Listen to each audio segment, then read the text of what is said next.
สบายดีพ่อแม่พี่น้องสบายดีFCทุกคนเมื่อนี้ก็เป็นมื้อสงกรานต์นะพี่น้องอันที่ซาแพงว่าเอามื้อก่อนนะว่ามีคนเสียชีวิตในหมู่บ้านเนาะแต่ว่าเป็นผู้เฒ่าพี่น้องแม่เฒ่าโยดอายุ80กว่าปีนี่แหละมือสงกรานต์คนกับสิลายเนี่ยบันไก่ญาติพี่น้องมาร่วมส่ง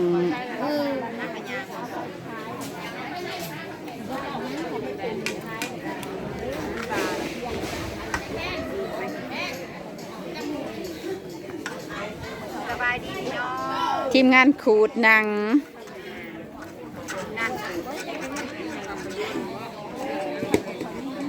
ทางนั้นห่มลำไยแมนวงกุ้งไก่วงมากระลอกไปแล้วเหรอ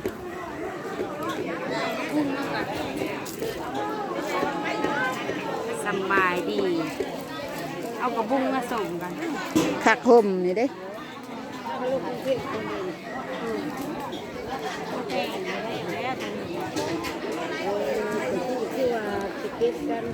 สีเย็นแน่พี่น้องต้นใหม่ลายอยู่เฮือนมาเถาต้นลำไย1 ต้น 2 ต้นมาประจำการอยู่พี่พอนี้มาตั้งแต่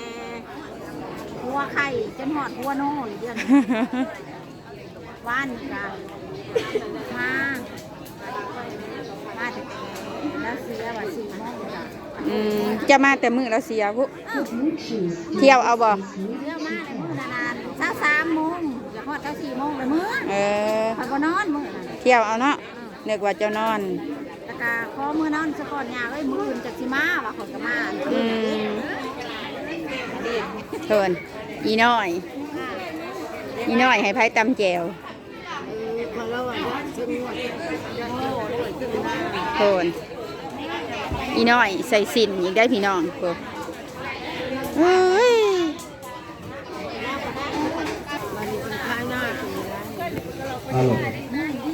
ไปเลาะเบิ่งในครัว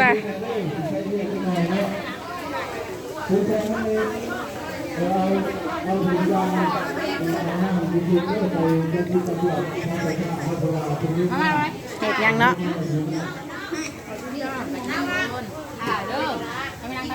คิดข่าวแหละ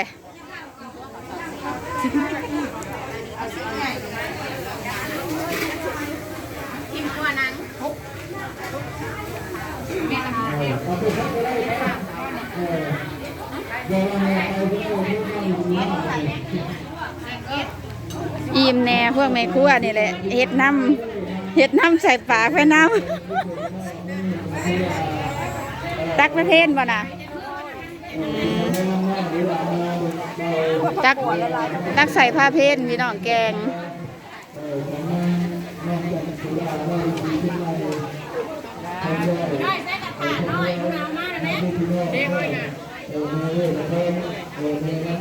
เอาละเฮ้ยเล่นเฮ้ยเขากระสีล่างพี่เขาจะเคยทงอย่างนี่นางเห็ดตัวเพื่อมเยอะนิสัยพี่น้องเพิ่นสิมีน้องเด้อนี่พี่น้องแม่นอยู่บ่อยากเสือเด้อเพิ่นเว้าเองเด้อนี่มันมาแม่นนะเฮ้ยมันมาแม่นท้องเด็กเด้อนี่นะท้องอันไขมันเด้อนี่นะพี่น้องเอ้ยเพิ่นว่าบ่แม่นได้จนติงลูกหลงพี่น้องลูกหลงเอาแบบว่าได้ตั้งใจว่าได้ลูกหลง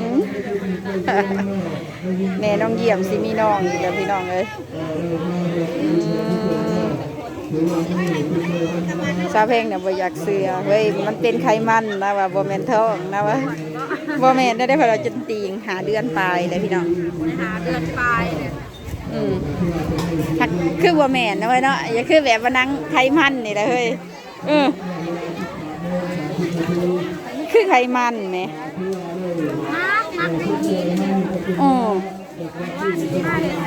ไปเอกเบิ่งแล้วบ่เห็นเป็นตัวน้องอยู่บ่ไม่ยังน้อยตอนนั้น เออ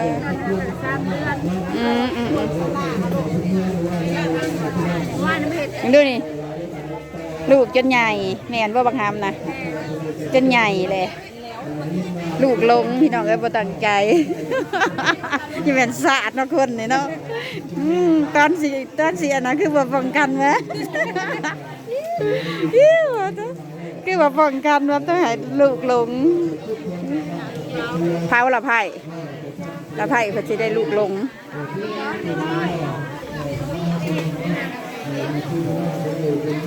กี่มักเล่นเห็ดแจว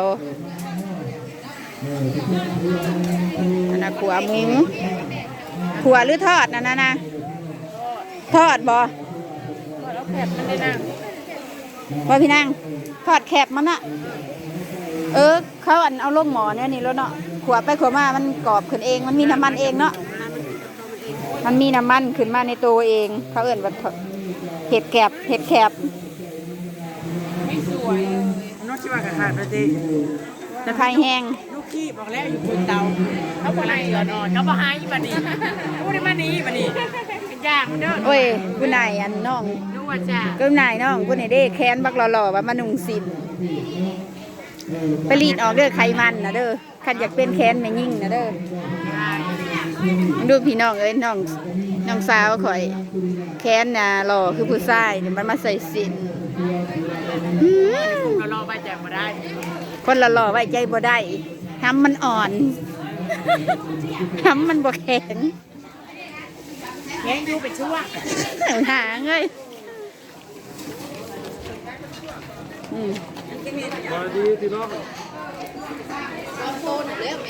ี่ย่างนี้มานั่งกินในนี้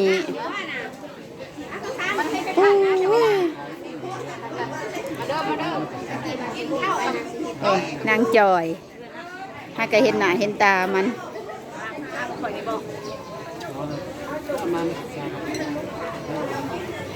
ข้ากัดปูสาดกินเลย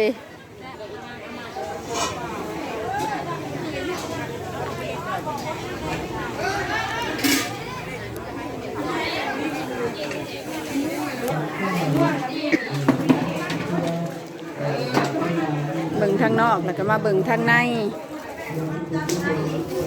กำลังแต่งผ้าขาว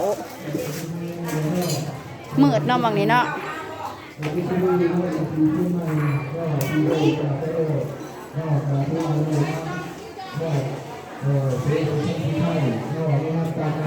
ทางใน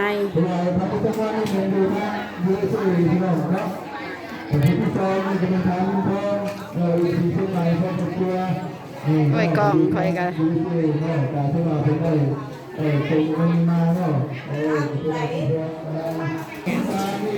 ต่างทุก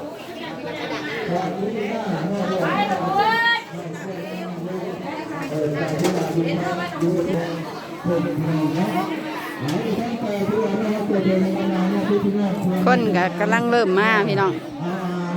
ถ้ามือส่งสการนี่ก็สิร้ายแน่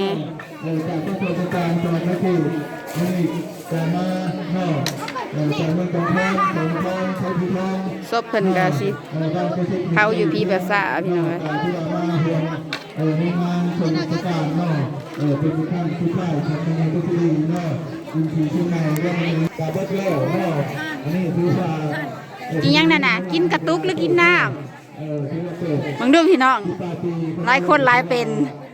มาเห็นร้านเพราะว่ากินยังอ่ะนะกินน้ำมากินทั้งก้นมันใช้กินแหนตาสาวบังดูได้กินยังน่ะกินน้ำวันน่ะให้จอให้มันคอยนี่แหละให้อยากเจาะคือไอ้มี่เจาะอะไรคือเขามันแซ่บวะน่ะคอยดูดกินนะมันแซ่บวะเป็นแต่สั่งเลยด้วยนะเนาะอัดตกอู่แต่ยังน้อยนะพี่น้องเอ้ยแต่อังแง่นะผากไว้น้ำลูกเผื่อมันมีอ้ายเนาะอ้ายเด้อเนาะมาซื้อเครื่องยี่บ้านใหญ่ปัดโทน้ำเลยเนาะลูกตกอู่จะแบบสาใหญ่เลย แม่พี่น้องจากที่ว่าท่านครูบาอาจารย์เราก็จะได้มาถวายเพลงนี่ก็จะได้งานประธานเปิดเขาที่มาร่วมในการในงานถ้าว่าใครหิวก็ที่ด้านห้องสายกินน้ำกันกินน้ำข่าแทงกระไดทุกคนตามมาทำมาหาที่นี่ตามเลย พอจบคลิปกันเด้อพี่น้องฝากกดไลค์กดแชร์พอๆกันที่หนา ให้เขามันกินไปเบิดเลยพี่น้องเนาะ สบายดี